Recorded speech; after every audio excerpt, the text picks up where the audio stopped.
This is Lydia's office then, right? Lydia's office is like 1/10 the size of Jason's office? Somebody made a comment about that earlier. She's an architect. Oh.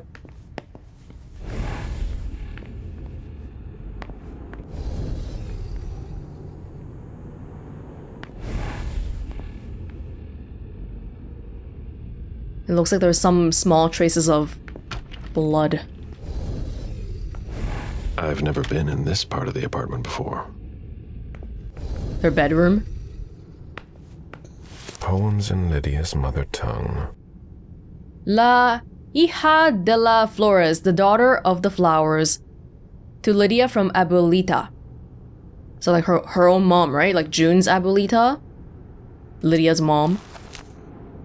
Unless if it's Lydia's grandma.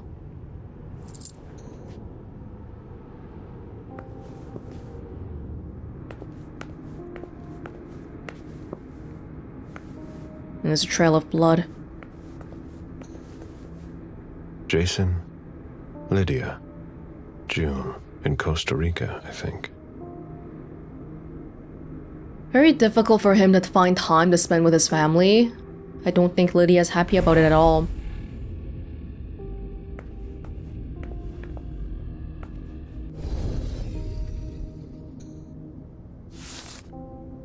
Beryl Underwood.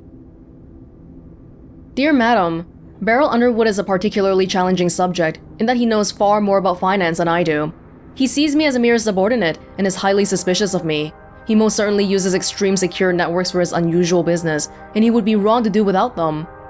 Since I've worked for him, Mr. Underwood has regularly approached me about his interests in the sugar industry. His ability to project into the future is impressive. All of his actions are well thought out, and I have never seen him make a mistake. In addition to intensive lobbying in developed countries, his recent financial operations reveal a shrewd intensification of his operations in BRICS countries. A number of people close to power in Brazil, India, and South Africa in particular have received financial and in-kind donations, cars, villas, jewelry, etc., through shell companies or trusted intermediaries. I see this as an effective way of asserting his control over production in critical areas, while covering his tracks very neatly. More recently, he asked me to invest massively in media and universities in order to fight back against research and publications demonstrating the harmfulness of sugar in the human diet. He has indirectly taken control of several national television channels in southern European and African countries to broadcast counter-propaganda. He has also placed some assets in the Indian audiovisual industry, I imagine with the same goal in mind. He did not hesitate to support several private laboratories in charge of demonstrating the responsibility of other elements in the development of cancers, such as saturated fats. It was a brilliant idea. This field is currently rapidly expanding and should be the subject of future investments, as the initial results appear promising. Please find enclosed statements allowing you to confirm my observations on these matters for yourself. Beryl, will you ever change? For several years now, I have noted connections with armed militia intermediaries in South America. I don't know much about this, and I would be wary of questioning Mr. Underwood about it, but it is safe to speculate that it is a question of destabilizing local governments that are hostile to the presence of the companies he controls. All of this demonstrates that he not only has a natural instinct for finance, but also a very deep understanding of the related geopolitical issues. Beryl Underwood is a Kasparov of business, always several steps ahead. This makes him particularly difficult to read, even for me. Yeah, as his sire, we know about this firsthand already. Very, very talented, very, very ambitious, not ethical, and hard to control. Car keys. Someone tossed a bunch of stuff in this bag, in a hurry to leave. Yeah, but the bag is here. It's not been taken away yet. Because they're trying to create this image that Jason Moore was trying to leave and then he died. So, I don't think this means anything, really.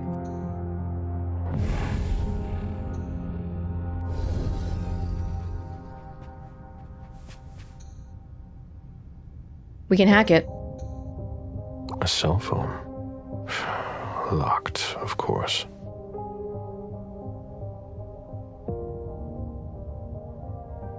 Oh, this isn't looking for... Oh, it's like the Android kind.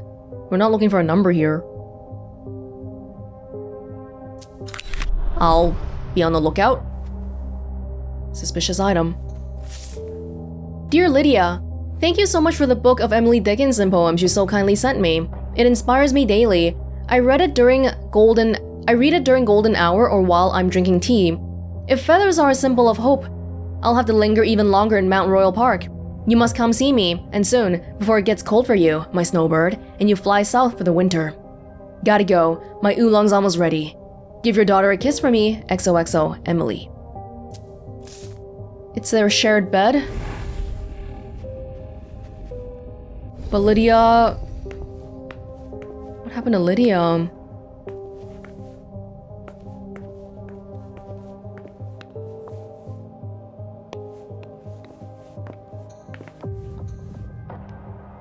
Oh my god, what is this? Like a smart mirror? Hello Jason, newsfeed. Front page, investigation into the murder on Beacon Hill continues. Sports news, culture news. Oh, Roseman Society under culture. Politics. Health, a major study of the harmful effects of sugar. Oh, it's barrel stuff. International news, devastating forest fires in the Amazon, technology.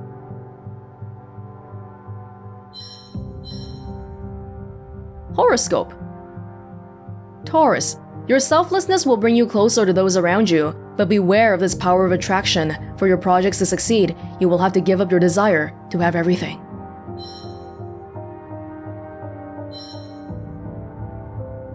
Do you think there's like a secret in one of these horoscopes? There could be. I'm gonna skim it quickly.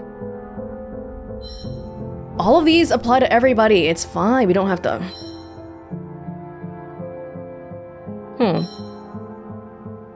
This is insane though, like how much does this cost? They should really fog up the mirror though, because I can't really see. Yeah, it seems like... Don't innovate for the sake of innovation. Be aware of your taste for scheming. It might end up hurting you.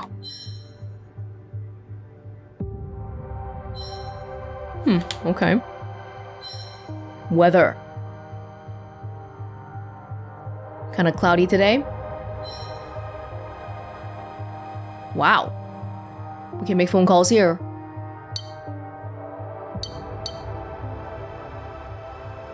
The number you have dialed is not in service. That would be a problem. Call PURA VIDA in case of an emergency. We need a number for PURA VIDA. Keep an eye on this.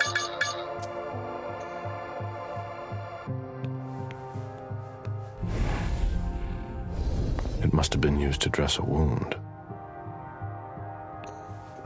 Bottle of disinfectant. Obviously handled by someone who was bleeding. Yeah, he was injured. That part was true. The concept of a laundry basket seems too abstract for some people.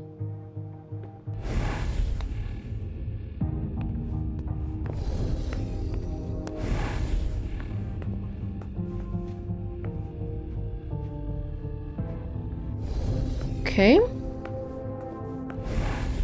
Seems like that might be it for here.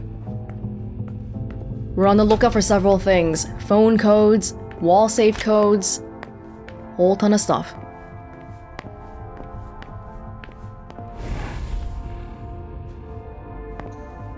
My sire always said that at a prince's court, like in a game of chess, you must know when to sacrifice your pawns. Yeah, but everyone's a people. Do you want to just be ruthless? Like Beryl? Like your own child?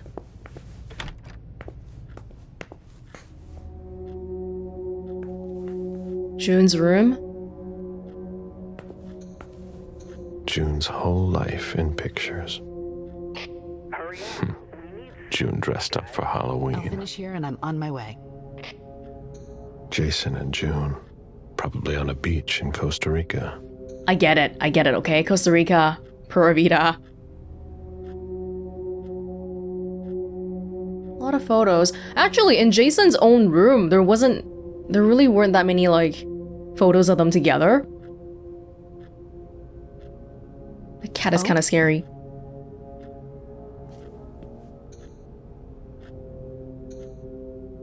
Oh, June's birthday. June celebrating her 4th birthday. Okay. April... Is that 5th or 9? 0409 2015. Okay, I have it written down. Interesting. The diary of an 8-year-old girl. June. Jason's daughter. Yeah, she got a diary for her birthday, okay. So it's April 9th then. Dear diary, Abuelita gave me this diary. She says I'm old enough to have secrets. I'm going to write in it every day. See you tomorrow. Does not write in it every day. 1 week later. It's raining and I'm bored. Meg didn't come to school. She's got the mumps. Mary took the opportunity to say some bad things about her, like she's ugly and stupid. 2 weeks later.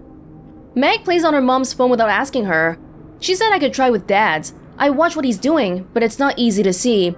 Meg spit in Mary's glass yesterday. We had a good laugh. Oh? Like almost 2 months later? I did it! I watched Dad to see how he does it. Yesterday, I was able to send messages to Meg, even with my game. I copied the shape on my board so I wouldn't forget. I can't wait to get my own phone. Dad said I can for the first day of school, but Mommy doesn't really agree. Meg has one, but Mommy says it's to cheer her up because her parents don't take care of her. I don't agree. She gets 2 Christmases and 2 birthdays. I'm sick of it. So June knows the phone code somewhere. Well, I'm just thinking about Meg here though. Are Meg's parents split up? 2 Christmases, 2 birthdays? Nice little bit of story building for Meg, this random girl here. July 8th. I'm so happy! We're going to the forest house for a month. Daddy is going to come too. Mom said he promised. Meg wants to ask me if she can come, but I don't think it's a good idea. I think Mom doesn't like her very much. 2 days later, I finally decoded Meg's message. It would have been easier if I had my own phone, but Tyler is in love with me? I'm not sure what to think of him. Poor kid. July 31st. Abuelita gave me a bracelet that goes around my ankle that has a little blue turtle on it. It's so cute. Mom wants me to take surf lessons, but they're lame. I'd rather stay home. She's a little bit mad all the time, I can tell. 'Cause of her dad. A week later. Dear diary, I'm sad. Yesterday Mommy yelled at Daddy a lot and she even cried. He's not coming. I'm sick of him lying and making Mommy cry. Mommy says he has too much work and we're here, that if she had known, she would have listened to Abuelita. I pretend I can't hear, but Abuelita says swear words about Daddy sometimes. Listen to her mom about what?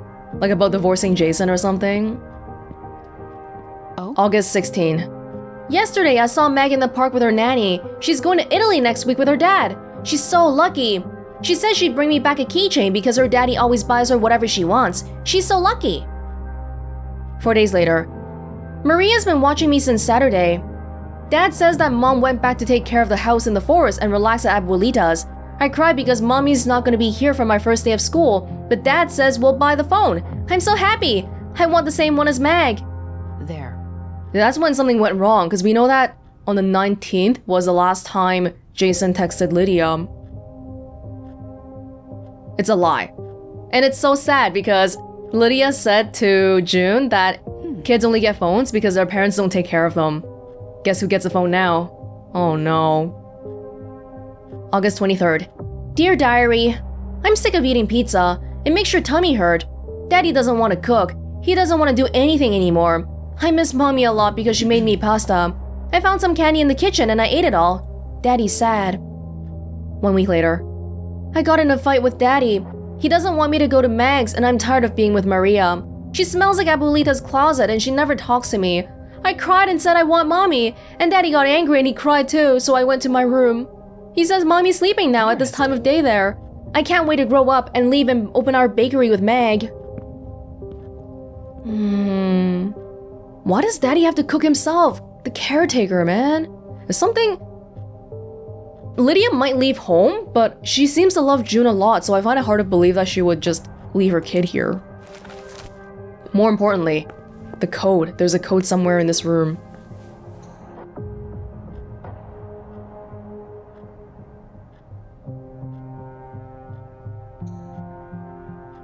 Another hidden secret for you. Good luck decoding. 89537.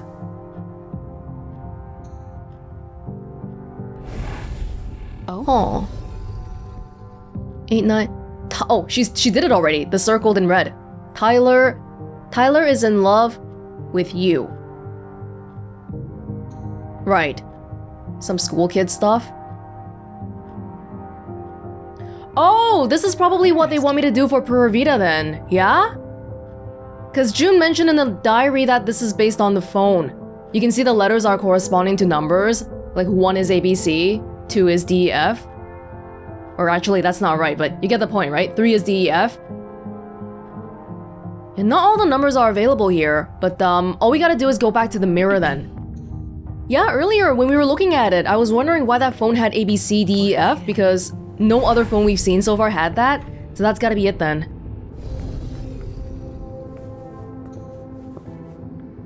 Did you inherit your mother's artistic talent, June?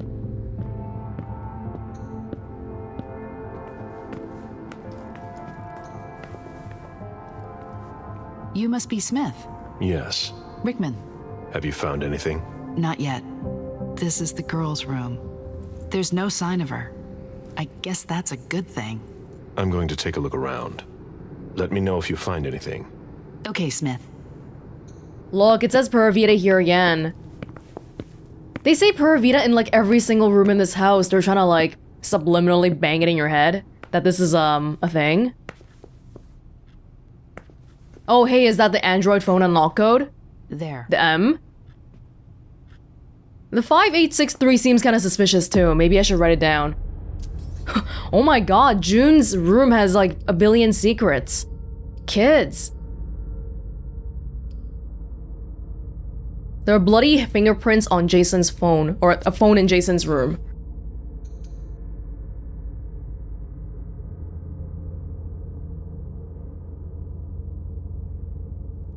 Oh. Okay. It's the same conversation, but from Jason's side.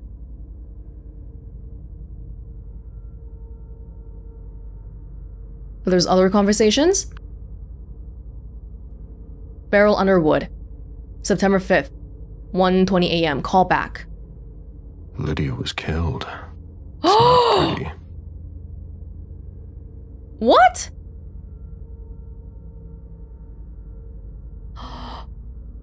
August 23rd. Oh my god. You know what you have to do. We know where to find your daughter. Error, invalid number.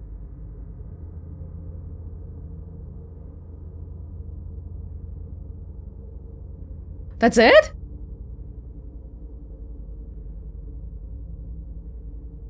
By who? Jason's enemies? Oh my god.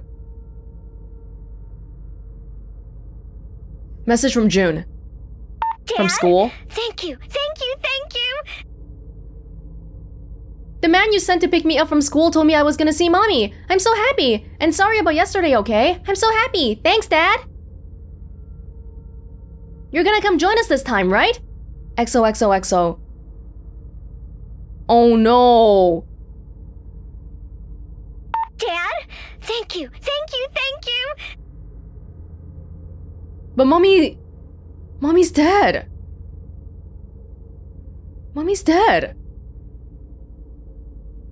Who is that man? Good evening, Jason. I need you tomorrow night at Nakatomi Plaza. We are getting the family together, and I would like to tell them about our agricultural and food business plan. Round up the numbers and bring them with you. Obviously, this invitation cannot be refused. B. BNL Corp is Beryl.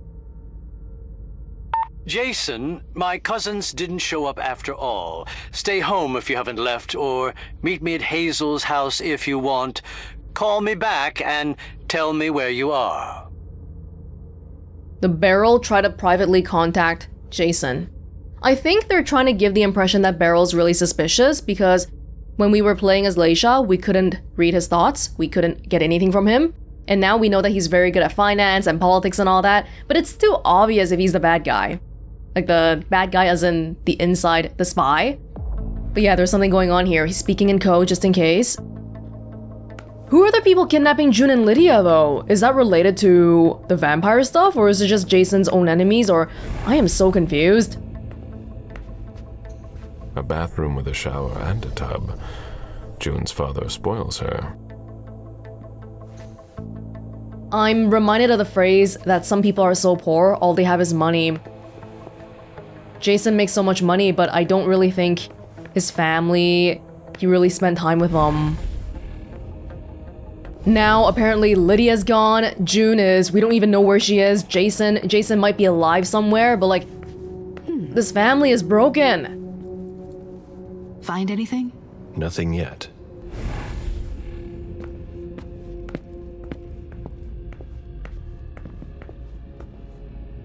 So let's go back to the wall safe then. June's birthday.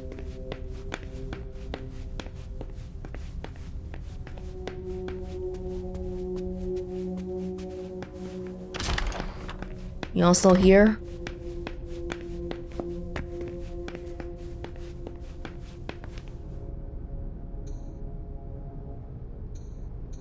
April 9th? 2015. No? Oh, I'm so dumb. The picture mentioned it was June's 4th birthday, and it was in 2015. We want June's actual date of birth, so we have to -4 from 2015 to get 2011. Yeah, look, the bloody fingerprints aren't even on the 5, so that was a hint. Here we go. Hey, I really like that puzzle actually. Usually when you're looking for a code, you go on autopilot and just find any bunch of numbers together, but this one required a little bit of thinking there. You know, just trip you up if you're not paying attention. A thank you letter from Fortress Security.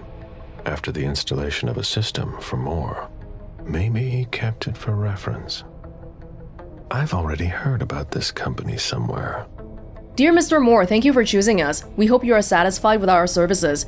Don't forget to change your password every 6 months, or after each emergency use. In case of technical issues, our service department is available Monday to Friday, from 8 a.m. to 8 p.m. Okay, the product number is 442452. We can probably match it to the catalog outside. 442. Richard Dunham. Dear Madam, Richard Dunham is rather easy to understand in light of his financial transactions. Dr. Dunham is almost entirely dedicated to his research. On this matter, you have nothing to fear from the investments he's made. They are in strict compliance with the specifications that you set out. Most of my work consists of setting up and dismantling financing and networks to prevent any traceability. It should be noted that his needs are growing, which is tied to the expansion of the scope of his experiments following his recent breakthroughs, at least from what he tells me.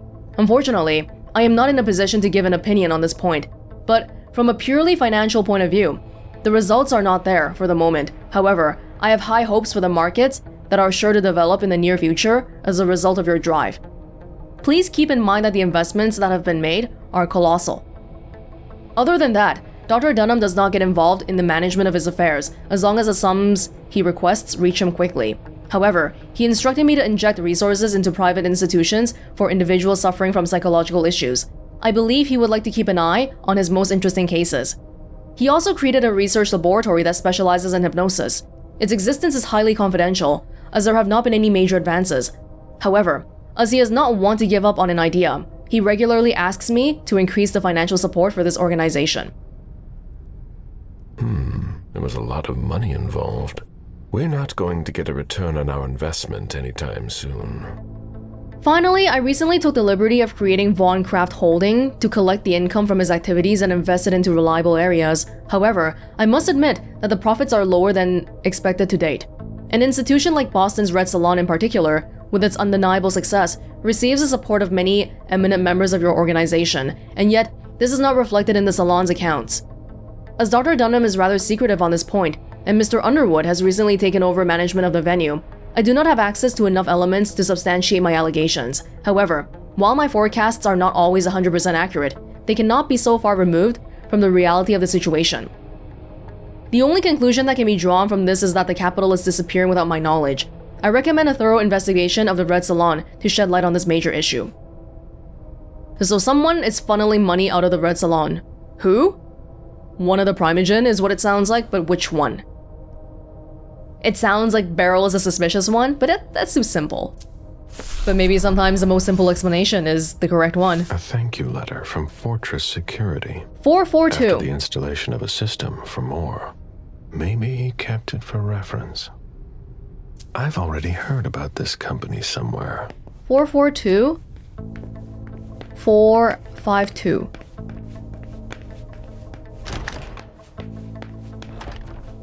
Four four two 452. Fortress Security. I've already seen that name on a letter. There's a hidden panic room. Yeah, this is so suspicious. It says there's a survival space for 4 people. But the family is not here. Okay, how many people are involved in this whole story? Jason, his wife, his daughter, and the 3 bodyguards. So there could be like, there's a room somewhere here where people are hiding. But what about the stuff with the parking lot? Oh, it feels like there were so many moving parts here. There could potentially be people that were here that we don't know about too, so maybe more than just these people that we know about. Okay, call PURA VIDA in case of emergency. PURA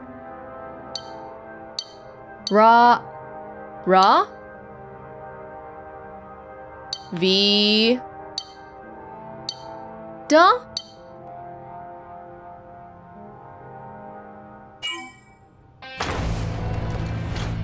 Whoa! Oh, that's the room! That's the room, but we're not getting out of here yet, no. Okay, we're still missing 1 report on Hilda. Okay, well, let's freaking go find it then. Oh, we hadn't even looked in the freaking parking garage yet. Probably time for that. Maybe the caretaker has more information I can ask about now, since we know a little bit more?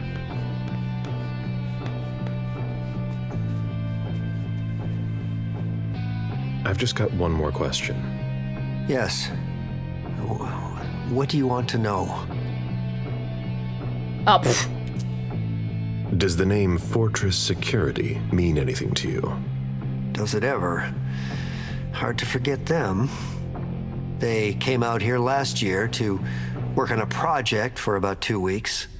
And Mrs. Moore had interior designers here just about every season. But this time, the workers showed no respect for the common areas. There were 4 of them, and I can tell you, they made quite a mess. I had to clean up the debris and plaster they left behind them for weeks. Any idea what they were working on? No. I mind my own business. 4 workers here for 2 weeks who left behind loads of debris and plaster. They weren't here for a small project. Yeah, they were here for a hidden panic room. I think we're done here. Thank you. Accessible via the mirror. Damn, that's actually pretty... Ah, it's a room that they built together, the wife and the husband. Right? Because Jason was saying, hey wife, yeah, look at the sticky note I left in the planner, okay? So they knew about this, but the wife still died. That's the thing, the wife still died. Hurry up. We need something, guys. I'll finish you and I'm on my way. I'm gonna save that guy, because we only have 4 hunger right now. Alright, so the parking area we can still look at. Damn, it's like a maze! This house is bigger than the freaking party area in Leisha's thing. It really is.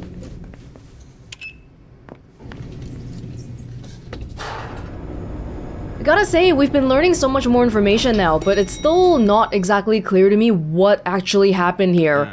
Can you take a look at the cards, please? I'll run the plates. Hey, mister. You can't go into the parking garage. It's a crime scene. Agent Smith, FBI. Oh, hi. Officer Norton. They didn't tell me you were coming down. Got something? Wyatt saw Moore leave at 2:25. Wyatt? The parking attendant, part security guard, part valet. Anyway, a car that belonged to the victim left in a hurry. Or at least he thought it was more, until he found out he got his head cut off. There's skid marks on the ground and signs of a minor accident at the exit. He must have really been in a hurry. What am I... Wait. Whoever's doing all this, probably more, they're trying to create an illusion that he died, but he might have driven away. But we know there's a hidden panic room in this place. What the hell? He? What? You said he must have been in a hurry. You're saying it was a man? Oh, no, it just slipped out without thinking. It could have been a woman. Do you think it was the murderer? We're not sure of anything at this point. I've got a few questions. Like a man drove away? Well, we know it's not a woman because freaking the woman's dead. There's only one woman in this whole story that we know of. Where's the witness? Wyatt? He's in the security booth over there. He's super nice. I don't think you'll need to question him again. You mentioned skid marks. Yeah, they're very distinct. They start from his parking space and go all the way to the exit. They clean this place twice a day, so there's no doubt they're fresh. The driver peeled out of here in a hurry. And you said there was an accident near the exit. Yeah, minor one. Broken headlight, paint marks. He must have had a hard time handling it. Do we know what kind of car it was? Yeah, we called it in. It's the victim's sports car. Wyatt said there's only the sedan left. Multiple cars, of course. Rich people things. Did you find anything else? No, that's it. Since we're still waiting for forensics, we gotta be careful. But you know how it is, right? Let me know if you have any other questions. Oh, it sounds like something complicated was happening down here too.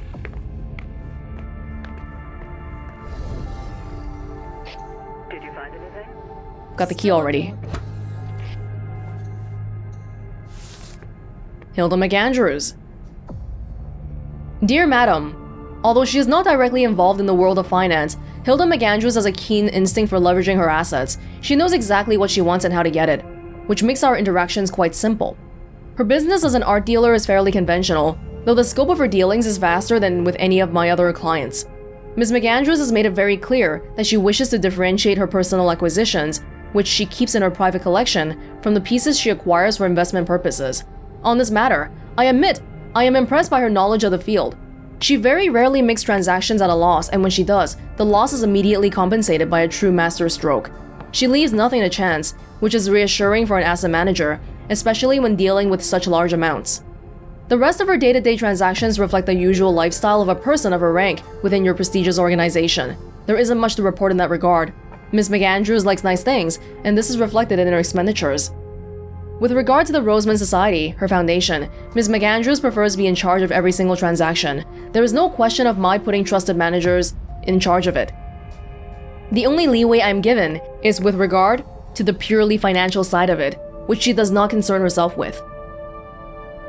How can she be in charge of every single transaction but not be in the financial part of it, okay? The foundation's activities are entirely focused on art, grants to schools throughout the world, holding conferences and exhibitions in major cultural centers, donations to charitable organizations, residencies, competitions. Although it is not well known to the public, the Roseman Society is a major player in the art world. This naturally requires significant financial power, which is why the foundation is courting the world's greatest fortunes and companies who seek recognition or just want to burnish their image. There are also some quid pro quos in exchange, of course, such as works of art by up-and-coming artists donated for free, or invitations to charity galas that give good press. Recently, even Mr. Beryl Underwood was approached by Ms. McAndrews to stimulate financial contributions to the foundation. They seem to have set up an organization that deals in art trafficking. Hilda's planned for everything, even her eventual end. There is one issue. Ms. McAndrews asked me to draft up a will for her. I was surprised by her request because I'm not a lawyer and I have no experience in making this kind of document. And given your immortality, I was under the impression that, that shouldn't have to be a thing that people have to worry about. However, this is not the question I wanted to draw your attention to. Rather, I wanted you to be aware of the identity of the beneficiary of most of Miss McAndrews' property. Her belongings are to be bequeathed to a certain M.M. Lewis, whom I do not have the pleasure of having met, but who, it would appear, is relatively little involved in your court. It seems to me that there is a risk of having so many assets removed from your circle of influence if Miss McAndrews were to pass away. I recommend the utmost vigilance on this matter. Oh my god, Hilda like really loves a mem or something, man. Hey, so that's actually all the reports we have to find. If we're just talking about the reports, that's done. But we can keep looking around. That is kind of weird though. Does Hilda expect to die? Well, now that the prince has invited a mem to being a primogen, the loss of assets shouldn't be an issue.